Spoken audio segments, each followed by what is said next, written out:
स्वामी जी, आंकड़े आपके सामने मैं रख रही हूँ और अगर इन आंकड़ों की माने तो एक साल में आत्महत्या के मामलों में करीब 4.5% की बढ़ोतरी हुई है। अमित ने भी इस बात का जिक्र किया था कार्यक्रम की शुरुआत में। और अगर भारत के लिहाज से चीज़ों को समझा जाए तो हर साल लगभग 1,70,000 लोग ये रास्ता भारत में अपनाते हैं और इसमें बच्चे क्या बड़े क्या हर एज ग्रुप के लोग शामिल हैं। तो स्वामी जी, जिस स्ट्रेस का जिक्र मीनाक्षी ने भी किया उसको हैंडल जो लोग नहीं कर पा रहे हैं, वो हताश होकर इस तरह के कदम उठा रहे हैं। एक तो आप पहले उनको समझाइए कि ये कदम नहीं उठाना है, कैसे हताशा निराशा को दूर करना है और खुश रहने का सार वो सीखें तो स्ट्रेस भी दूर होगा।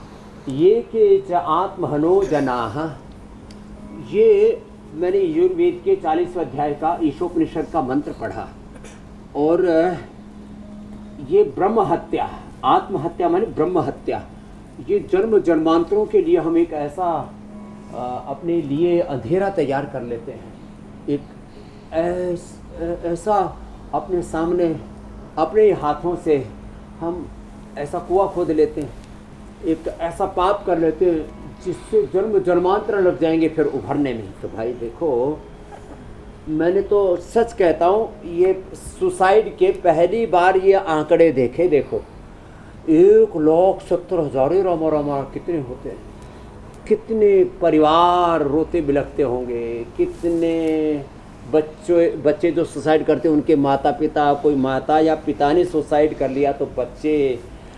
सुसाइड एक बहुत ही दर्दनाक घटना है और अपने साथ कितनी क्रूरता होती होगी। मरना इतना आसान नहीं है। मैंने एक आदमी से पूछा, मैंने कहा कितनी बार तुमने सुसाइड अटेम्प्ट किया? उसने कहा जी 10 बार मरने की कोशिश की लेकिन मर ना सका। कितना मतलब ये हृदय को विदीर्ण करने वाला दृश्य होता है। कोई आदमी अपने आप को मार कैसे सकता है? अरे जीने के लिए इतने बहाने हैं, जीने के लिए इतने काम हैं। हमें तो एक जन्म में सैकड़ों हजारों जन्मों का काम करना है, एक के बाद दूसरा काम के लेयर लगे हुए, श्रृंखला बनी हुई है। न जाने लोग कैसे सुसाइड कर लेते हैं। तो भाई हम यदि सनातन की दृष्टि से देखें तो आत्महत्या ब्रह्म हत्या है और इसके लिए जो यजुर्वेद में, ईशोपनिषद में, हमारे सब शास्त्रों में इसको घनघोर पाप कहा है, इसको ऐसा पाप कहा है, अक्षम्य अपराध कहा है और जन्म जन्मांतरों तक इस पाप से मुक्ति नहीं होती है। तो एक तो ये बात। दूसरी बात भाई, समस्याओं से भागो नहीं। फिर मैंने कहा यही ज़िंदगी मिलने वाली है तो इसी जन्म में उनका समाधान कर लो। आदमी देखो सुसाइड करता क्यों है? एक तो जैसे आपने कहा कि हैंडल करना नहीं आता समस्याओं को। दूसरी बात यह है कि मुझे जो लगता है 2-3 बड़े कारण आत्महत्या के। एक तो जो आदमी करना चाहता वो कर नहीं पाया,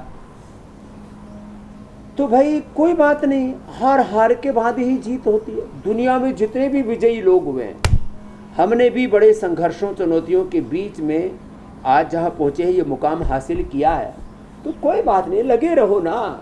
हमने भी शून्य से यात्रा शुरू की थी। दूसरी बात, किसी से धोखा मिल जाए, अच्छा धोखा कोई दूसरा दे रहा है और अब मारा अपने आप को रहे। धोखा दिया मान लीजिए पति ने या पत्नी ने, बच्चों ने, बिजनेस पार्टनर ने, लाइफ पार्टनर ने धोखा दिया, मान लीजिए किसी भी ऐसे व्यक्ति ने, दूसरे ने धोखा दिया, आप अपने आप को क्यों मार रहे हो?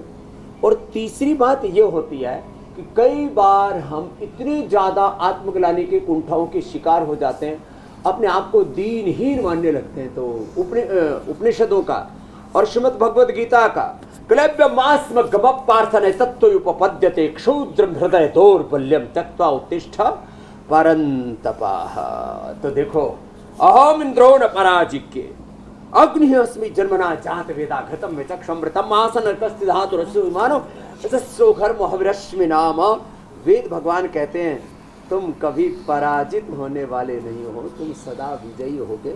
और हमारे पूज्य स्वामी विवेकानंद जी महाराज जी कहते हैं, वो वाले विवेकानंद जी नहीं जो नरेंद्र जी थे, एक हमारे बहुत बड़े योगी महात्मा, वो कहते हैं हम कभी हारते ही नहीं, हम या तो 100% जीतते हैं, कभी 90, कभी 80, कभी 50, हम जीतते ही हमेशा, कुछ ना कुछ हम हासिल करते हैं। तो आदमी को हर काम में अपनी जीत देखनी चाहिए। और एक बार में हम यदि 100% अचीव नहीं कर सके तो आगे अचीव कर लेंगे।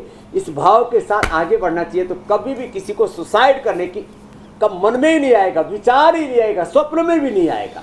जैसे हम स्वप्न में भी कभी मरने के बारे में सोचते ही नहीं कभी जैसे मांस मदिरा खाने पीने के बारे में, दुराचार व्यभिचार के बारे में जी नहीं सोचते, ऐसे ही कभी मरने के बारे में नहीं सोचा हमने। आज 1,70,000 का आंकड़ा सुन करके डर सा लग रहा है। और मुझे लगता है हम आज सारे हिंदुस्तान को इस त्रासदी से बाहर निकालेंगे। बिल्कुल स्वामी जी, और मुझे लगता है कि अगर आपने ठान लिए तो ये बिल्कुल मुमकिन है, संभव है, असंभव नहीं है, क्योंकि आप तो असंभव को भी संभव करके दिखा चुके हैं।